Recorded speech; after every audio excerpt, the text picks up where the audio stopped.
But if I want to work at the level of the soul, which is unconscious, or the level of spirit, which is unknown, which is mysterious, the way I approach, the way we're trained also to approach these dimensions are through rituals, offerings, and ceremony.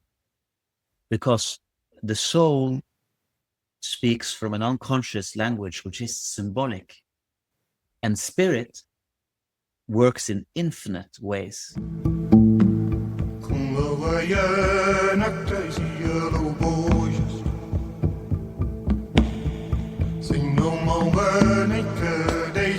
Welcome. I am Rudy Dewala, and this is Voices of Emergence, a space where inner transformation meets systemic change. Today, we're joined by Louie Valotti, founder of Genesis Health and a guide at the intersection of biology, consciousness, and healing. Louie's path has been shaped by deep self-inquiry, trauma integration, and the search for authenticity. His work with biocellular upgrades and deep mind technology invites us to explore how body, mind, and spirit can regenerate together. Trained by Gabor Maté in compassionate inquiry and initiated by Dr. Alberto Villolda into the Peruvian Q'ero language of shamanism, Louie draws upon somatic psychotherapy, ancient wisdom, and spiritual practices to bring about profound healing and personal growth.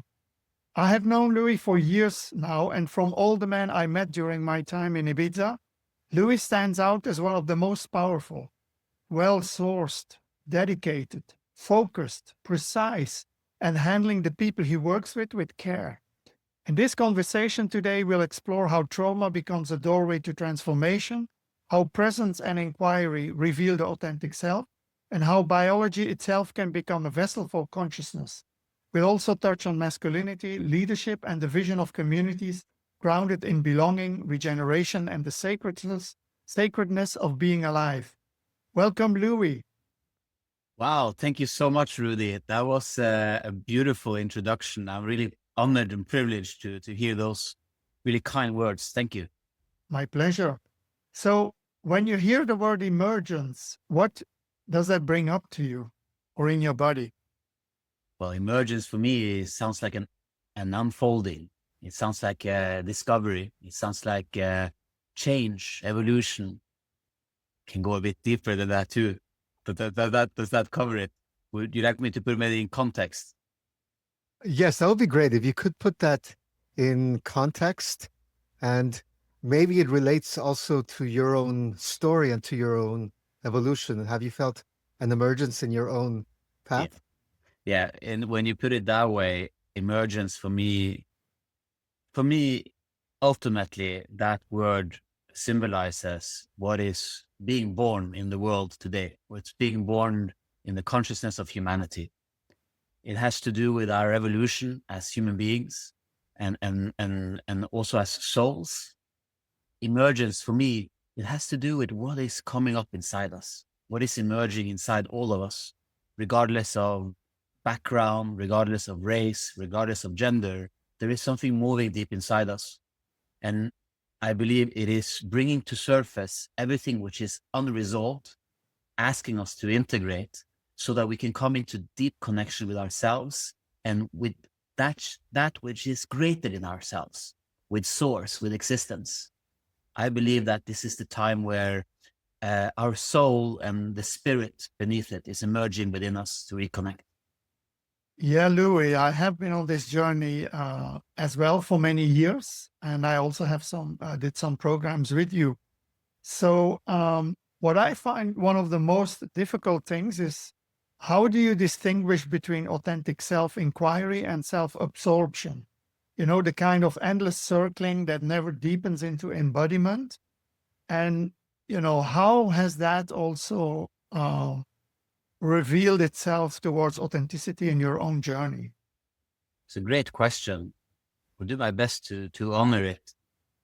So the question is, how do one know if one is truly going into an authentic process within themselves, or if they're more circling in the mind, in the ego? Well, ultimately, there are many ways to answer that question. I'll choose one of them. I think ultimately, the authentic journey is one of feeling. it is one of going through countless layers, very painful layers of themselves in a conscious way, in a holding, compassionate way, where one can begin to integrate all the material that lies in this emotional realm. In the beginning of one's journey, it's a lot about gathering data, information, understanding, which can be an intellectual process. And here you read a lot, here you take courses, here you go through the same patterns and same cycles over and over again. And I think the distinction between those two, which some of your listener might also have experienced, is that this distinction is when you go beyond the mind, beyond thought, beyond literature, intellect, and you start moving into your body and meet what is emerging there as a response to your current reality. What's the emotional news of the day or the week for you, and how are you engaging, feeling through and integrating that? I think that's a short answer to signal that you're on the path of integration.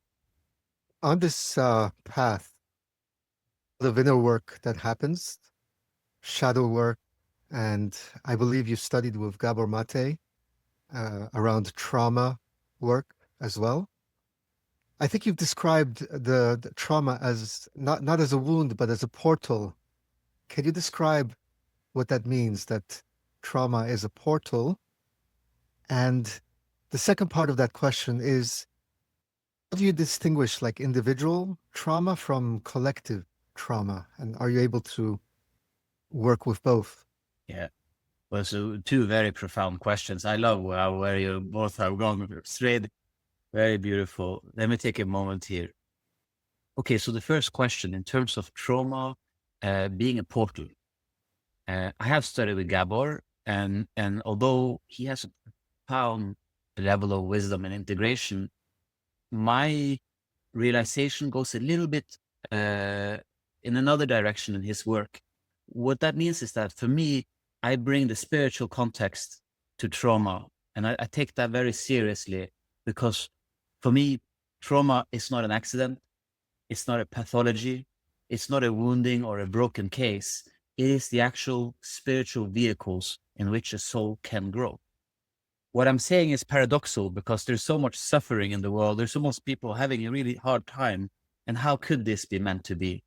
And when you look at it from a physical lens, that is so. But if you go deeper into a spiritual lens, one that science cannot yet cover, but a lot of cosmology and lore can, you see that trauma, the experiences of separation that we experience, the countless moments of separation, loss of identity, loss of self, when we start doing the trauma work, we see that the actual process of going through, rediscovering places where we lost ourselves, coming in contact with deep, painful material, can be shame, can be guilt, can be grief and fear.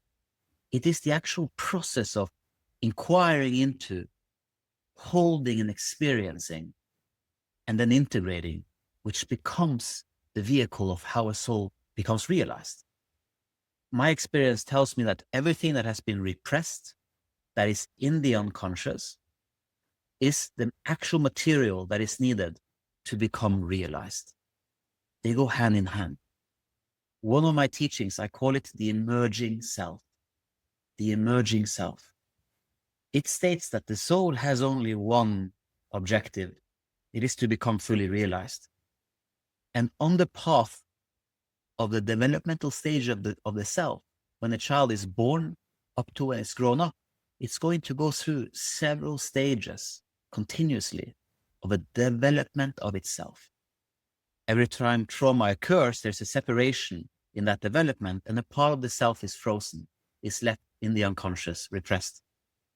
So what I'm sharing is that once you awaken, you want to become realized, there are all those parts that were left. That is the actual material that has to come back to your conscious awareness and integrate for you to become who you are.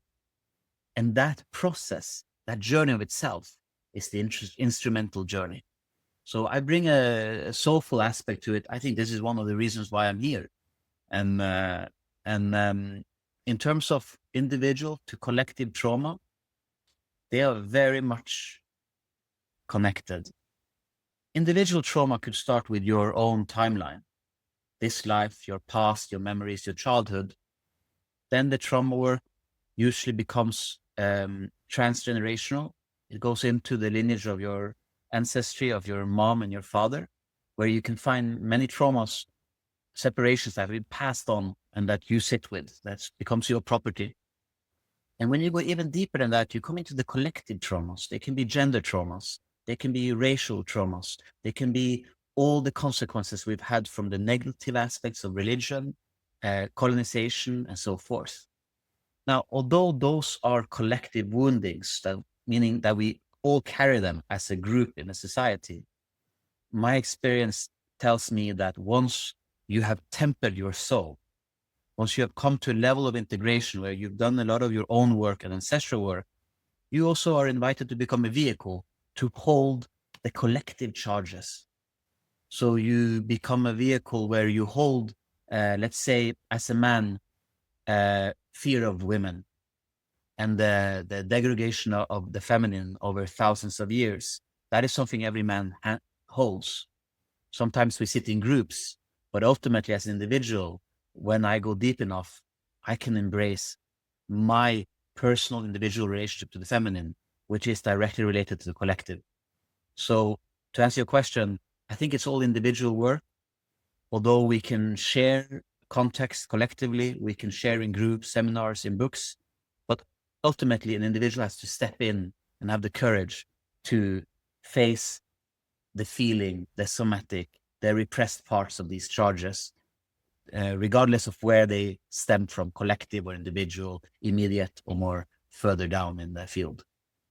Wow, that's so interesting, and that's also why I really admire your work, Louis. Is that you kind of move from trauma, which used to be something you would go to the psychologist previously, and they would fix you, but I think also through the work of Gabor Maté, you're aware of that trauma is really stored in the body, so there's a trauma release that needs to happen. But then also there is a cellular and biological renewal that needs to happen. And so your practices of embodiment and somatic awareness are very important in that process. So we can go later on, we can add the spiritual element in the conversation, but I want you to go a bit deeper also on like why all that is related to that, cellular biological renewal and how you reflect it in your work. Let me just make sure I get it right. So your question is, on a biological cellular level, how does the regenerative processes for our physical health tie in to trauma and the somatic work, the repressed work that happens on a more energetic level in the body? Yes, correct. Wow, that's a very difficult question. We don't have scientific data that is clearly suggesting the pathways here, but we have a lot of suggestive data through clinical trials that is sharing that the causes from repressing an emotional experience. Let me put it into context. In trauma work today, and this is also leaning into Gabor's research and work, we come to one definition of a diagnosis. All trauma is diagnosed under complex post-traumatic stress disorder. Complex post-traumatic stress disorder.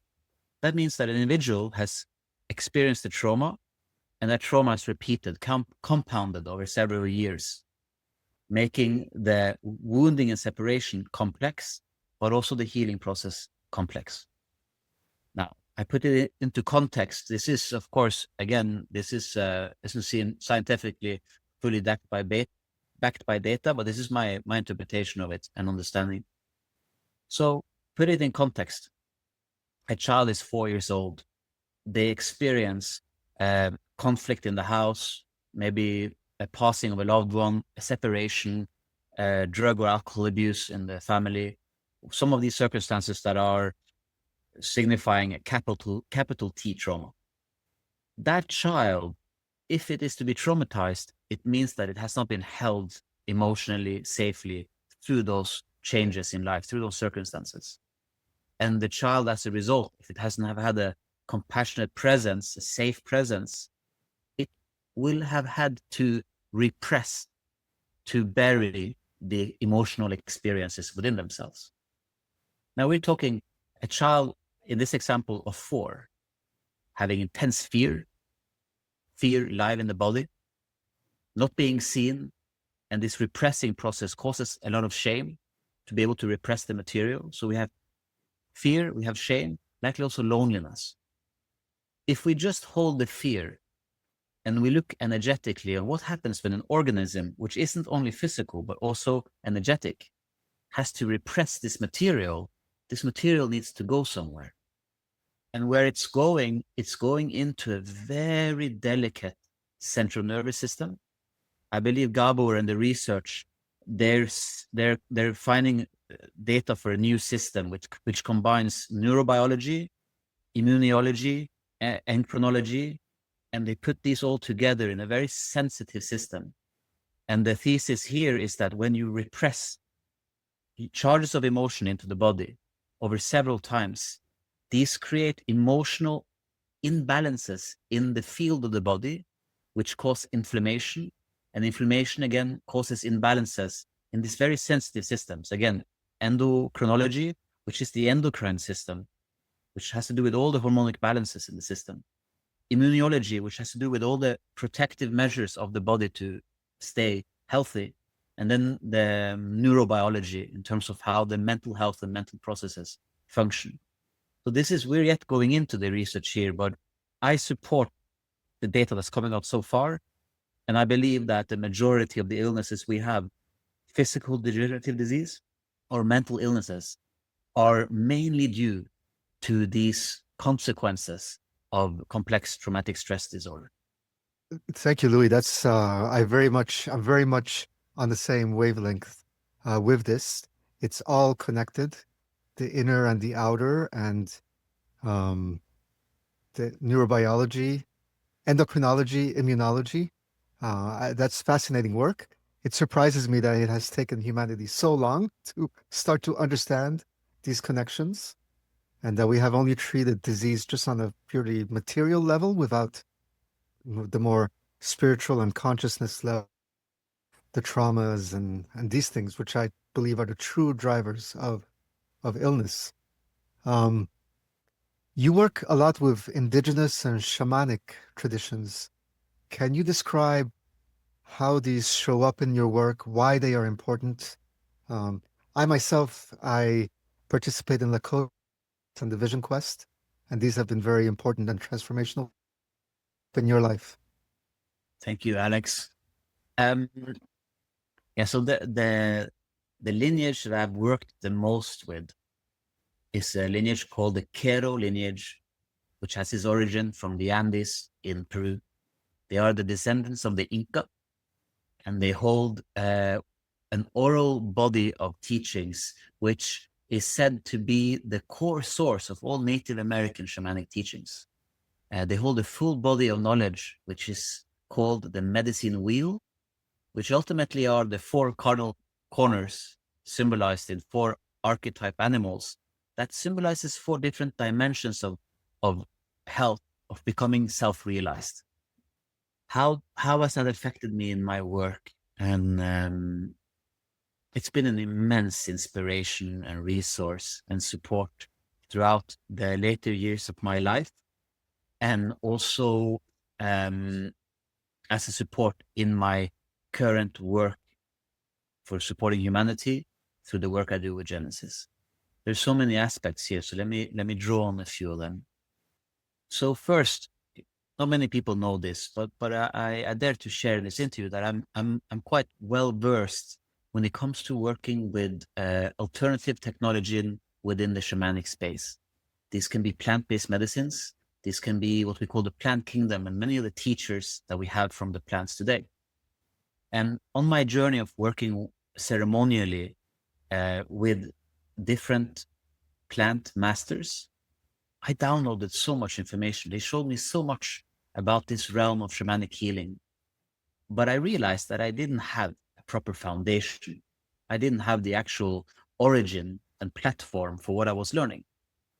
So I had followed my teacher, Alberto Baiolo, for many, many years. I was very inspired by his work, his journey, and I was curious to go deeper in training with him. He's an initiated shaman and a teacher of the Q'eros. And when I contacted him and I asked him about the full initiation, to become a Mesa carrier, to become initiated in this medicine wheel, he sent me what you could call the curriculum, which were a book with all the modules and resources and teachings. And when I read the curriculum before I signed up, I saw that half the curriculum was based in everything the plants had shared with me. Even the same terminology was used. Things like words like mastery of time, time travel, journey. So I became profoundly curious. I did the full initiation with him through the Q'eros. And what I learned was that they carry a cosmology, a lore. Let's call it a spiritual science in terms of the journey and evolution of the soul. It gives us a suggested answer to who we are and what the path we're on and what the potential is becoming realized. Then they bring the medicine wheel, which has been a very secret, safe kept system of self-realization, safe kept because it has been intended through prophecy, particularly for the time we're living in right now. It is a methodology. It is an initiatory journey of becoming realized, not only from a physical or mental level, but from an emotional and spiritual one. So what the resources I draw from the Q'eros, they're initiatory. They speak about a path of realization. They speak about initiations and tests and trials that you must go through. But most of all for me are the prayers, the offerings, and the spiritual transmission that is accessed through the lineage. I'm talking about a spiritual technology that doesn't come from plants, that comes from the ether, that comes from the stars, that has a metaphysical design, which is evolutionary for us to complete our journey as humans and become realized. So there are prayers, there are offerings, there are theoretical aspects, there are initiations, and ultimately it's the spiritual transmission, the force that comes from the lineage. And there's so much more, but I'll stop there. Yeah, thank you. This is so exciting and interesting. So what do you see also as the role of ritual and ceremony, which is like that all these indigenous cultures also bring to us, and also the role of, or how I say, or like modern culture and the young generations, they long for connection with this deeper indigenous knowledge and rituals and ceremony. So can you say something more about that? How does that relate to, perhaps deeper experiences, deeper healing? Is it something that is just a trend, or is this something that you see really as something that is going to last and is going to spread more? Thank you. Another great question, Rudy. Thank you so much. Ritual and ceremony. So the Q'eros, they come with a format. The medicine wheel is rooted in 4 dimensions, 4 corners.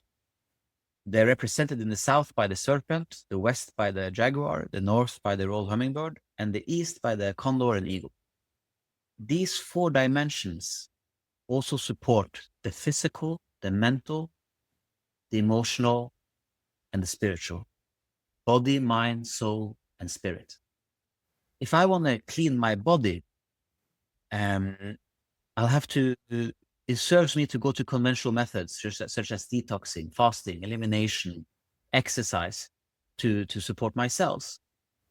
If I want to go into the mental realm, it serves me to work with psychotherapy, somatic psychotherapy, understand my mind, understand shadow work, so forth. But if I want to work at the level of the soul, which is unconscious, or the level of spirit, which is unknown, which is mysterious, the way I approach, the way we're trained also to approach these dimensions are through rituals, offerings, and ceremony. because the soul speaks from an unconscious language, which is symbolic, and spirit works in infinite ways. So we learn that we can give it to spirit. If we want to clear a trauma or clear an identity, we learn that we have to do it on all levels. We cannot just work from the physical and mental. We have to approach it from the level of the soul and the level of the spirit. And the way we do that is through creating rituals, offerings, and ceremony, so that it will be cleared at the deepest levels of ourselves. I've received many ceremonies from the Q'eros, from the maestros themselves, and I've seen how offering and prayer and giving these transmissions creates shifts, synchronicity in one's lives that is unexplainable. You just know, you can just feel intuitively that what happened there has now opened all these portals in my life. There's an intuitive understanding and link, but it's completely mysterious how one thing has led to the other.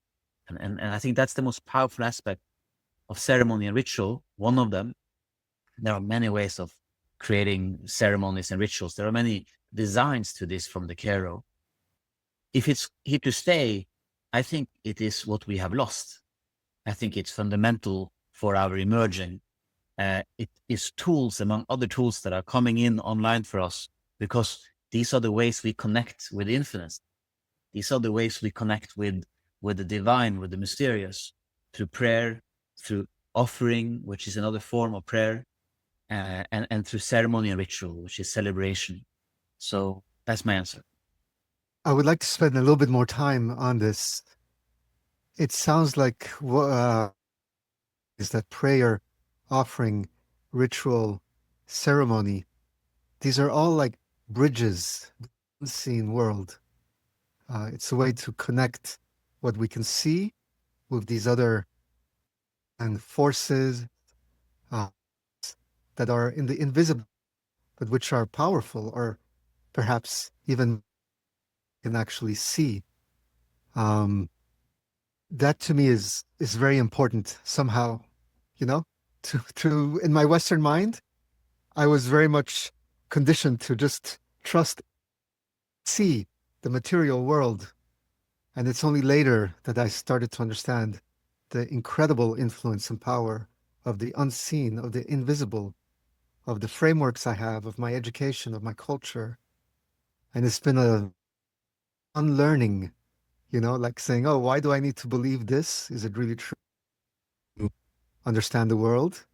And so this has been, it takes years to lift these veils and unlearn some of these patterns and to reprioritize these things. Maybe my question here is around how do you work with these animals? Like if you see a hummingbird or a jaguar, it's very magical because we don't see it every day. So if you happen to see a hummingbird one day, it's quite magical. To me, it's more than just a hummingbird. It's symbol that is working there. It's bringing something. The universe is telling me something, making me pay attention. You know, if I see a jaguar, I mean, that's incredible. To interpret this and work with this kind of symbol and energy. Yeah, that's the $1 million question, isn't it, Alex? Okay, let me see how we can unpack this a bit. They believe everything is alive. They believe that the sun is alive, the moon is alive, the earth is alive. The empty space in the entire universe is alive. We call spirit, great spirit. The 4 main archetypes, this light serpent, the jaguar, the royal hummingbird, the condor and eagle, they all carry archetypal energies with them, forces of nature with them. So how do we work with these? For me, the first piece is to be able to reunite again with the truth and essence that everything around you is alive. That God, as I like to call it, or great spirit, you know, religion is so in tuned, intertwined with the spirituality. It has just been very misinterpreted and misused. But I like to unite all of the teachings into one when I talk about spirit or God. I say God. First is to, for me, was to, since I was very young, it was to acknowledge that there were synchronicities, events in my life that were completely unexplainable and that saved my ass so many times. That came with warnings, that came with signs that only I could understand, but the message was so clear. And although I did not always pay attention, but was grateful when it happened, through the accumulation of these experiences, and through my journey, I began to connect with this force on a constant and daily basis. And within that force, within that field, within God, there are many messengers.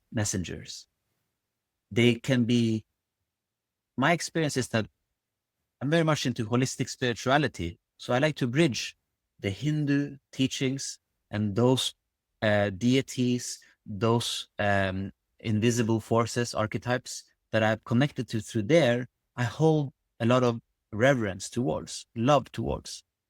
In the Q'ero, the same symbols there, I have a lot of reverence towards. So depending on where someone is on their path, they will have their own resources. Maybe they're very obvious and they can see the guides and the archetypes, or maybe they're still learning, but they have a spiritual heritage. They have a reincarnatal heritage. They're bringing with them some resources. We all are. And they will start to show up in different ways. I can share some examples if you'd like. You mentioned if you see a hummingbird. So very complex to talk about this. I'll give you two examples. Since I'm initiated in the Q'ero lineage, the four archetypes hold a very clear theoretical and metaphysical meaning. So if I see a hummingbird, I know that it's directing me within the medicine of the hummingbird, that dimension of the hummingbird, the level of the soul. It's a place where your sub-personalities and identities are dissolved, and you're learning how to become invisible. You're learning how to keep secrets with spirit. You're learning how to become a real vessel, a real hollow ball. So sometimes I'm doing rituals. The last time that comes to me now, a hummingbird came to me. I was in Tromsø this summer. I stepped down as the CEO for Genesis, which I had an immense attachment to that role. A real core part of my ego and safety was identified with that. So when I realized all of this and I realized I couldn't serve as a CEO, I stepped aside. I went through an immense emotional somatic release, a lot of integration work, because it wasn't just a role, it was the fear and the control that was rooted in that role. And I went on holiday with my daughter. The last week, she went to Oslo to be with my mom, and I got 5 days for myself. I rented a cabin, and I sat in silence to really sit with this part. And this was a cabin in nature, so I could walk. And on my walks, I find feathers, and I want to get it because it's right over there. And on one walk, I found a piece of wood that was just like a hummingbird. It had the beacon, the body. I could run away and get it if you want to see it. But with the feathers I collected, 2 long feathers, and this wooden symbol, it was a real hummingbird. So I had created an altar in my cabin, and I was clear. I had to bring the hummingbird there because the hummingbird symbolizes this complete release of identity, of becoming unknown, of becoming free. There's one example. I can share another one if you'd like. For me, this is particularly interesting. And last night I dreamt with a snake, and I have previously also dreamt with Shiva. Took the snake and put it in the water, and the snake came towards me. So these symbols to me are very significant, important, especially when I see it in a dream, but also when I see it in waking reality, as you did with the wood. So I'm very interested. Thank you. Yeah, so interesting. You mentioned Shiva. It was the next example I was going to share. You speak about dream work. Maybe that's another question and conversation, but there is a much to extract to the dream work. The other example I wanted to share with you was something that happened December last year. I had a my awakening was all about tantric meditation. And tantric meditation for me, the real embodiment of that came through dance. So full presence through the senses and allowing myself to move uninhibitedly by music, by synchronicity of music. And one of the carnations of Shiva, called Shiva Nataraja, is the god of dance. I had such a profound relationship with him from 2009 to 2011. It was a big part of my initiation at that time. But then I left the dancing a bit. And just for the record, dancing for me was, when I was 11, I woke up to dancing. It was something that was really, really present in my childhood. But I left it for some time. So speed forward to December. I went to see a friend in London. I was currently kind of dating a lady, and I was learning a lot from this dating experience. She was reflecting things inside me without her knowing, things that were unhealed inside me that I was working with. And I had a sense that we weren't going to continue, but it was going to bring up matter for me to work with. So I go to London, I was going to meet her, and I stay with a friend, and I come into his apartment, and I see on the wall, he has a huge Shiva Nataraya. And I'm like, okay, that's interesting. I don't really think about it. Then I'm going to go and I meet this lady at the museum, a museum in London. And I come there, and I think it's called the V&A. The museum is a large, huge global museum there. And I come there, and I come into a room, and it's filled with Natarajas. Natarajas and Taras from the Buddhist lineage. And that weekend was a severance for our relationship. And in my meditations and in my trackings, that through those days, Nataraja and Tara came to me profoundly. Nataraja came to me and invited me to come back into dance, back into that realm, to allow myself to transmute and resource from the tantric lineage. So I bought a Nataraja, a brass Nataraja. I started to bring ceremony to him, prayers, giving the invocations with incense and candles, and bringing more into my life. So in the metaphysical realm is a present being. And Tara also came very strongly. So I researched Tara, I found the Tara statue, I created an altar for her, and also started bringing offerings to her. And through the painful experience of this severance and having to meet these unloved parts of myself that came up through the reflection of this woman, Tara also came very profoundly in the field to increase my compassion, to increase my ability to hold myself. This is far out scientific stuff, but this is things that are presented in visions that you see. And when you pray to them and you connect with them and they come to you, they become metaphysical resources in an unexplainable way. I'm sharing my subjective experience, but I hope that gives you an example. Yeah, thank you, Louie. What I hear is that we're moving into the Shiva, Shakti, the yin, the yang, the masculine, feminine energies, that we all have, because we all have a mother, we all have a father. But that I think in our world today are not evenly distributed any longer, to create healthy polarization. I think there is a lot of unhealthy polarization around us, that we see, in politics, also in dependence on AI or technologies, the chaos we see, the political things that are happening around us. So maybe we stay first with the masculine and feminine, but also I would like to hear then, how do you see your work like as a vision towards the future, and why that is important to leadership also, to integrate these energies well?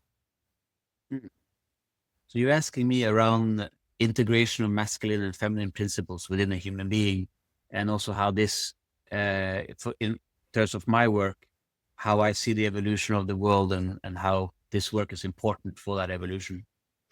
Yes, especially also for leadership, as they are basically influencing the future of humanity. Okay.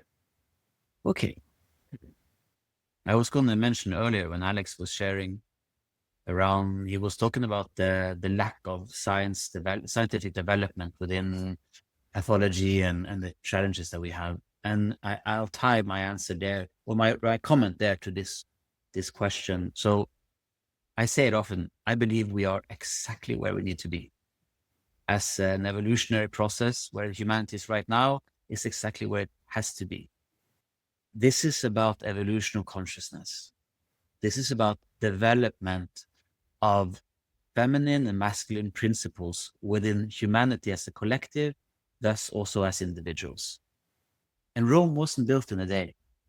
So you could say, and I dare to say, that the patriarchal age that we have had for the last, let's say, 12,000 years, all the suffering, all the wars, all the collective trauma that has been experienced, I believe from the level of spirit has been designed this way because we have to have a vehicle in which we can grow from. I know that can be a harsh truth to share with someone because it's a lot of suffering, but from the spiritual realm, I am talking from an immortal level of the soul. This comes from a perspective where we've lived many times, where we're held in love and our essence is spiritual, not physical. That this is a temporary vessel and what we belong to is infinite. So I know it's a far out concept, but that's where I navigate from because that's what gives me the resources to say and to guide and to navigate where we're at now. Or else things would be utterly hopeless if you would look at it from a physical point of view. So I believe we're exactly where we're supposed to be. And that means that as we come into the eye of the storm, metaphorically speaking, of where we are now, this is the crisis we have been waiting for because this is the ignition for an awakening on a global scale. And we can all see that. At least I can see that the micro trends that happened 20 years ago, yoga, awareness, psychology, eat healthy, breathwork, cold water, have evolved into macro trends. And they're now the leading trends of humanity. Longevity, proactive health, preventive health, the O effect, spirituality, and so forth. So we are working with an unstoppable force. This evolutionary force for us become realized as a society. It's just that when we sit on the other side of that lens, we can't see it. We just see all the misery that's coming through. So, 2 questions. How does this tie into masculine and feminine principles? One is that we are all being asked to heal our metaphysical relationship to what we call the feminine and masculine aspects within us. For leadership, both are essential. The feminine aspect, as you mentioned, Rudy, comes from the aspect or the symbol and archetype of the mother. For me, the feminine aspect is to be able to receive, to be able to nurture, to be able to hold with care and compassion and love. It is an emotional resource. Technically, a child is supposed to learn that from the mother. And no offense to any mothers, we're supposed to have that care through the process of, so pre-birth, post-birth, throughout our developmental stages of the self, the emotional developments of the self. It means that we're held through all emotional experiences safely, and we develop this feminine aspect. Most of us, if not all of us, in some degree, have not completed that process. You can say that the word narcissism, which I think we're all narcissists in this world, because narcissism is a lack of that emotional care. It's an internal lack, an internal emptiness that is projected outwards. So in this work, the process of a man or a woman, gender-based or any kind of gender, the process of them building the feminine aspect is the direct result of the journey of holding themselves through all the layers of trauma, of repressed emotion that will emerge. So as you're doing your trauma work, as you're coming in contact with the layers, and as you're being asked to cry and hold on to your seats and feel this charge of pain move through you, that act in itself, it's what's building your feminine quality. It's allowing you to build more compassion. It's allowing you to have more emotional intelligence and sovereignty and be more nurturing over time with yourself. That's an aspect of the feminine quality and how it builds.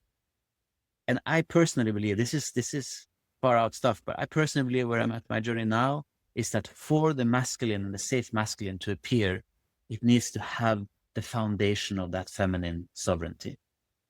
For the masculine to rise, for leadership to rise in men and women, for direction, for focus, presence, and evolutionary action, integrity to take place, it needs the emotional sovereignty. Because I don't think you can only integrate these parts of yourself that you need, these resources, once you have that emotional feminine essence. And it doesn't integrate overnight. It's a complex, dynamic process over time of integration. I'd like to say in the Western society, I'll answer the question in terms of leaders today. So the greatest prophecies of the Q'ero is called Pachacuti, the turning of the earth. Their prophecy, the reasons why they kept their lineage for 500 years in hiding in the Andes, they were the Incas high priests. They were about to become embellished. Some of the high priests escaped, stayed 500 years up in the top of the Andes mountains, waiting for the signs of prophecy to come true. And when it came true, they came back. And the whole prophecy, what they're all doing today, all the Q'eros, they have one mission. Take their teachings and the transmissions, initiate the Western man, because the prophecy says that the Western man is the one, man and woman, is the one that has to come back and restore balance on the earth. So leaders today, that's what I believe. I believe that not all of us right now are in the position to make systemic change, to contribute, because many are still very much locked in fight or flight, in survival needs, in illness, and so forth. This layer of humanity has to rebuild and heal before they can come to service. But the 1%, the 1 to 3% of the population that has a house, that has a job, that has a clear enough foundation, and that is now asking the big question, what's next? What's going on? They are the next ones to come to serve. And the only way I believe they can come to service, it's going to be a bit of a rugged, hilly path, but it is for them to become realized themselves. The more integrated they become emotionally, the more clear they feel they become, the more they can connect directly to their own source and download exactly what it is that they're here to do, and then act upon it. And when enough individuals, and it's happening now, do that, we get a systemic paradigm shift across all sectors of the world. And it's happening. It's happening in healthcare. It's happening in finance. It's happening in agriculture. It's happening, but we're just in the beginning of an immense momentum that will last for decades and that would revolutionize our planet. I hope I answered the question. That was a long reply there. Yeah, this is, I think about myself and the challenges I face individually, myself in my life. And then I look at what's going on collectively. And there's a correspondence. I'm like, oh, I have my individual challenges that are difficult, but all of society is going through something really difficult. At the same time, there's like a collapse going on, and I'm facing my own difficulties, and wow, it's somehow related, It's not just me, who's trying to figure things out. It's collectively also. And so sometimes for me, it's difficult to separate what is truly mine. And as I integrate and figure out my own stuff, my own shadows, my own narcissism, as you say, we all have that. It's like, well, maybe I'm also helping clear the collective own stuff. I clear that collective as well. So that's one thing.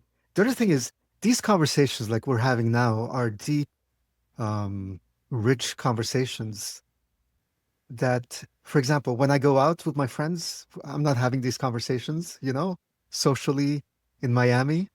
The society is not having these deeper conversations like this. So when you say that the 3% that are doing well, they need to, I don't know. I wonder how will that happen?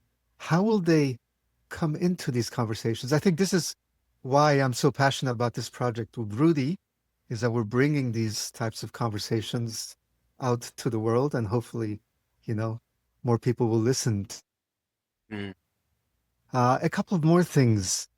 One is that in my Western education, I learned that the man takes the action and penetrates the world, and the woman is kind of, the man is a doer, and the woman is. It's the being energy and the doing energy. But when I learned about Shiva and Shakti, I was like, oh, it's a little bit different there. Shiva contains the consciousness, and Shakti is the energy of the consciousness. In fact, Shakti is the one that creates the world, creates the universe. She's that dynamic force. So it's a little bit different, and it makes sense. The woman creates life, and the man doesn't have that, but the woman does.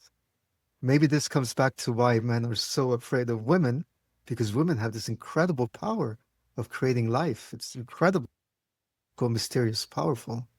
And the Shiva Shakti, for me, captures that, which is, from my own Western education, was not in my understanding of what it means.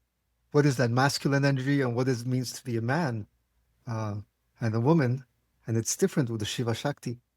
And so my question, and sorry, it's a long preamble to the question, is, speaking of archetypes, do we need new stories for humanity? Do we need new archetypes for humanity? Have we archetypes and stories and myths, and they no longer serve? And are there new types of stories and archetypes that humanity forward at this time of change? We're very good at creating new stuff here.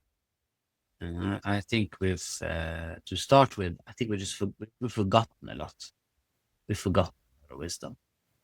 So I don't know if we need to create new ones. I know there is, and I say this with respect. There is a new age form of spirituality out there.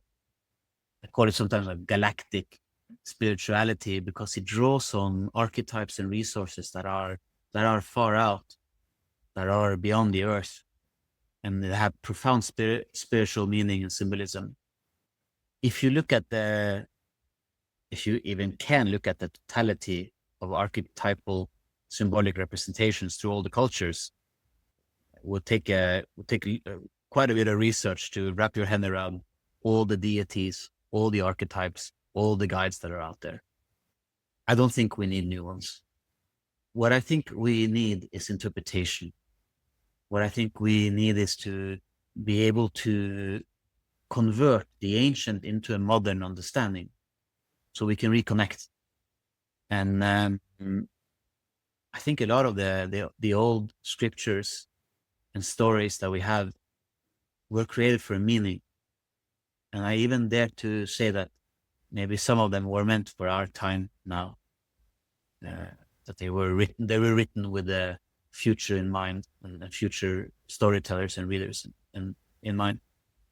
I hope that answers your question. Yeah, thank you. Like, for example, one of the ones is the condor and the eagle, the prophecy of the condor and the eagle.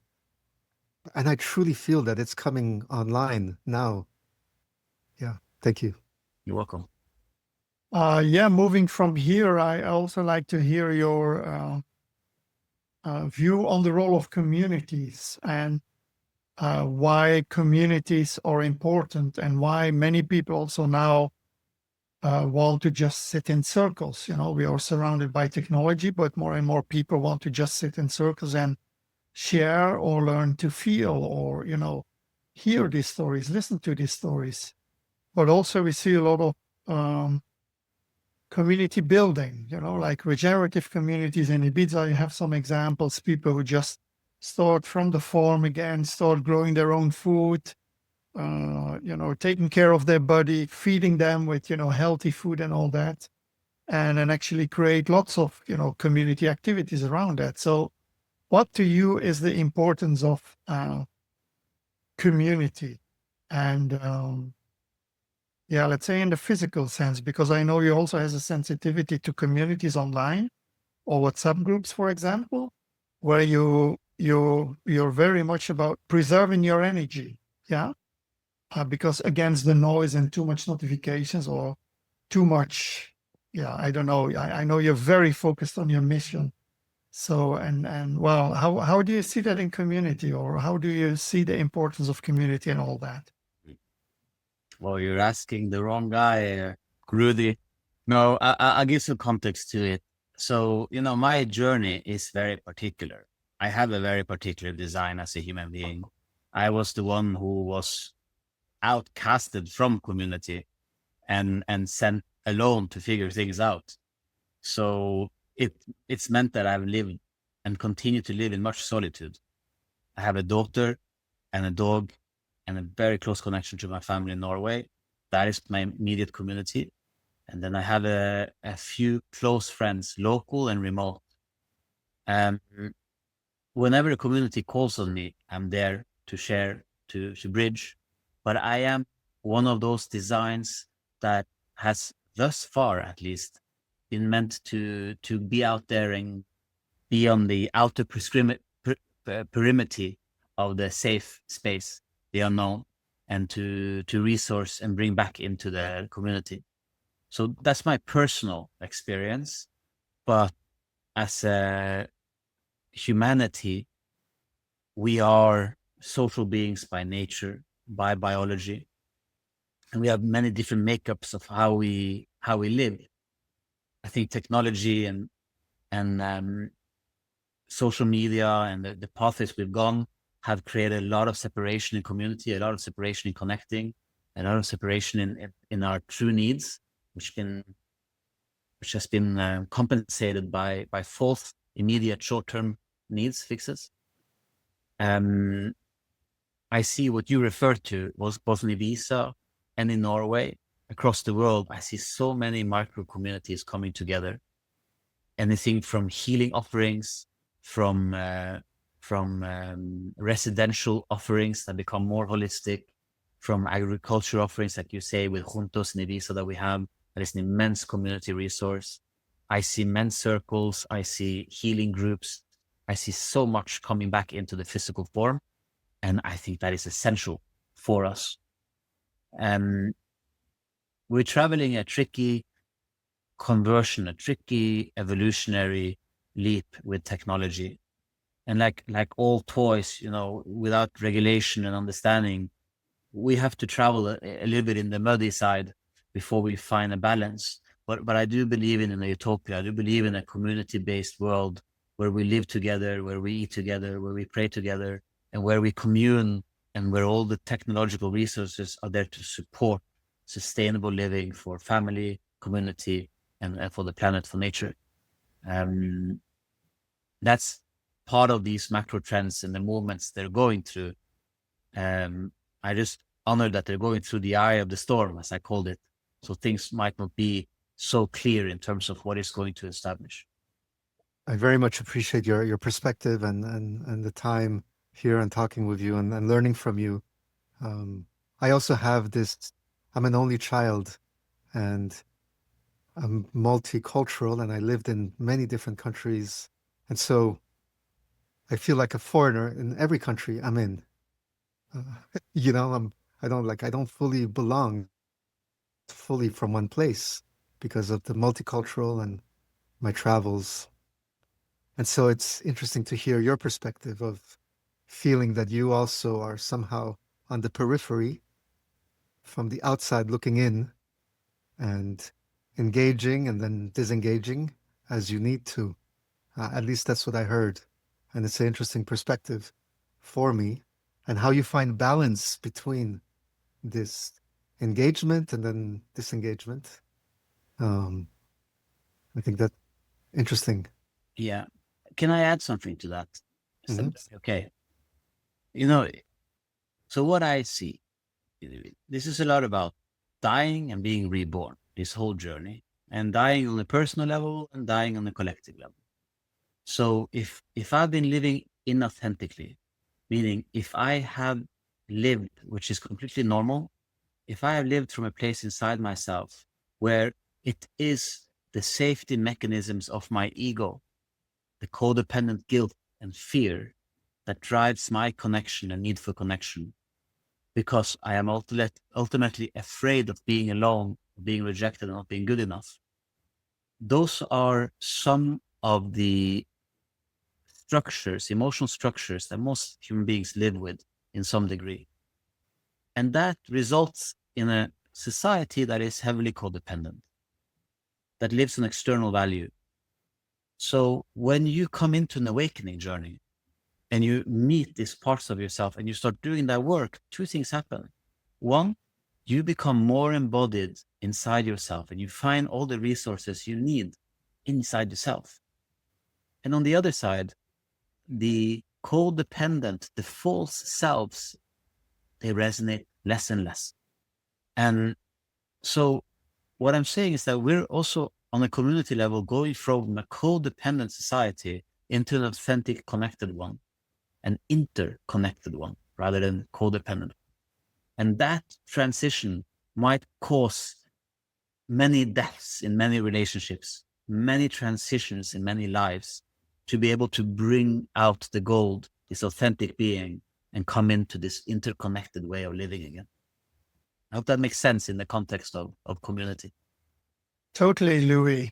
We're coming to over an hour, so I think we can close here nicely. But one more question. If you could plant one seed for the future of humanity or for your daughter and eventual grandchildren, what would it be?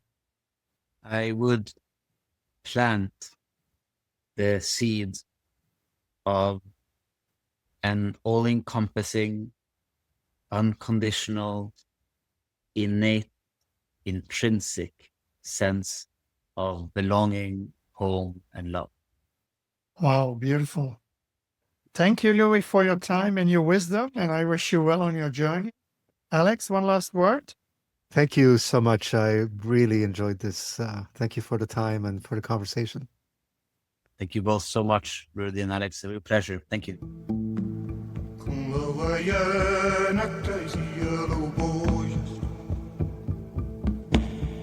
Sing no more,